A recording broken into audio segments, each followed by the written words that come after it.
Right, Yash. Thank you for joining me with all those details. And now, viewers, we have some very disturbing news coming in. Now, a 15-year-old girl in Haryana's Faridabad was allegedly kidnapped and gang raped by 4 men in a car. The girl went to the market on October 26 at around 7 p.m.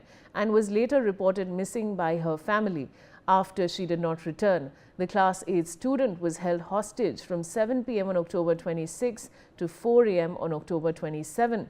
The accused then left her near her house and fled the spot in a vehicle.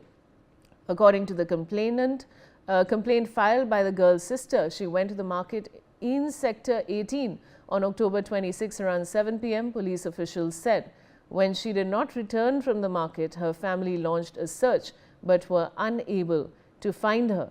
I have my colleague Devender Kaushik joining me with more details. Devender, very disturbing news. She was only 15 years old. What more can you tell us?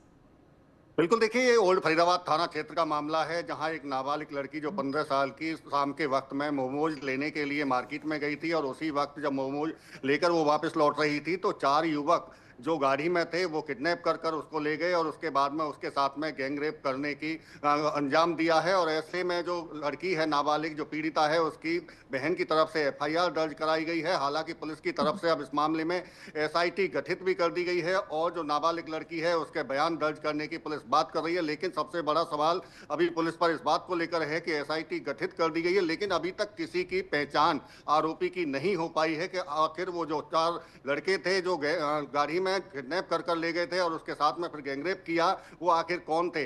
अब देखना होगा कि police इस मामले में, चूंकि 26 तारीख के शाम की घटना ये बताई जा रही है, उसके बाद में सुबह नाबालिग जो लड़की थी 4:15 बजे के करीब अपने घर पहुंची थी। उससे पहले जो परिवार के लोग थे लड़की को ढूंढ रहे थे, लेकिन लड़की नहीं मिली और बदहवास स्थिति में सुबह 4 बजे जब लड़की घर पहुंची तो उसने सारा वाकया अपने परिवार के लोगों को बताया। उसके बाद पुलिस को शिकायत दी गई और पुलिस की तरफ से अब इसमें बलात्कार के रेप का मामला दर्ज कर लिया गया है। अब लड़की के जो पीड़ित है उसके बयान दर्ज करने की बात पुलिस की तरफ से की जा रही है। ऐसे में डीसीपी ऊषा की तरफ से भी कल प्रेस कॉन्फ्रेंस की गई थी, उनकी तरफ से भी जानकारी दी गई थी कि एसआईटी गठित कर इस मामले का जल्द खुलासा उनकी तरफ से करने की बात कही गई है। जी देवेंद्र, मुझे आपसे पूछना है कि जो विक्टिम है उनकी कंडीशन कैसी है? क्या वो हॉस्पिटल में भर्ती हैं अभी?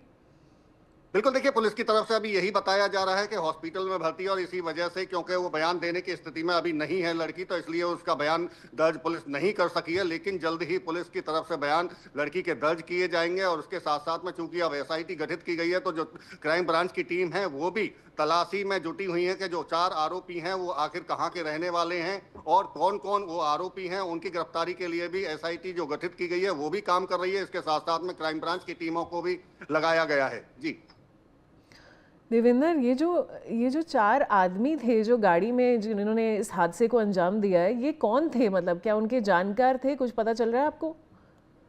देखिए, जानकार की अगर बात करें तो चूंकि लड़की जिस तरह से उसकी तरफ से अपने परिवार वालों को बताया गया था कि वो मार्केट मोमोज लेने के लिए गई थी और वहीं से उसको किडनैप किया गया है, तो लड़की की तरफ से चूंकि अभी पुलिस ने बयान दर्ज नहीं किए हैं तो नहीं कह सकते कि वो जानकार थे या नहीं थे। चूंकि अब पुलिस की तरफ से अभी जांच की जा रही है, एसीपी और डीसीपी की तरफ से भी प्रेस कॉन्फ्रेंस में बस इतना ही बताया गया कि एसआईटी गठित कर दी गई है और जल्द ही जो आरोपी हैं उनको गिरफ्तार कर लिया जाएगा। आखिर वो जो आरोपी हैं कौन है, इस बात को लेकर अभी पुलिस की तरफ से भी कोई खुलासा नहीं किया गया है। अब देखना होगा कि 1-2 दिन में जब अगर गिरफ्तारी होती है तब पता चल सकेगा कि आखिर लड़की के वो जानकार हैं या कोई ऐसे ही मार्केट में पहुंचे थे और उन्होंने अचानक एक जाती हुई लड़की को किडनैप किया और उसके साथ में फिर गैंग रेप जैसी घटना का भी अंजाम दिया है।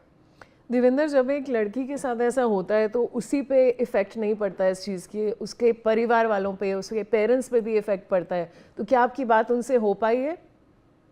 निश्चित तौर से देखिए परिजनों क्योंकि पॉक्सो का मामला है, ऐसे में जो परिवार वाले हैं या लड़की उसको पुलिस की तरफ से भी अभी उसकी पूरी जानकारी नहीं दी गई है कि आखिर वो परिवार कहाँ रहता है, क्योंकि इस मामले में उसका पता नहीं बताया जा सकता है। एफआईआर दर्ज जो की जाती है उसको भी अपलोड नहीं किया जाता है, तो अभी पुलिस के बयान के आधार पर ही आगे देखा जा रहा है कि अगर पुलिस जब कार्रवाई करती है, जो तमाम जो आरोपी हैं अगर उनको गिरफ्तार करती है, उसके बाद में क्या कहानी सामने निकल कर आती है, ये तमाम पहलुओं पर, बिंदुओं पर पुलिस की तरफ से जांच की जा रही है और उसके बाद पता चल सकेगा कि आखिर जो एफआईआर पुलिस की तरफ से जो दर्ज की गई है उसमें कितनी सच्चाई है। और जिस तरह से चूंकि बताया ये भी जा रहा है कि पुलिस ने जो एसआईटी गठित की है उसके बाद में कुछ 2 लोगों को अभी पूछताछ के लिए भी हिरासत में लिया गया है, लेकिन उनकी गिरफ्तारी नहीं हुई है जब तक, तो ये भी नहीं कह सकते कि वो जो 2 आरोपी हिरासत में लिए गए हैं वो कौन जी है। तो देवेंद्र, अभी बहुत चूंकि बहुत शुक्रिया सारी जानकारी के लिए।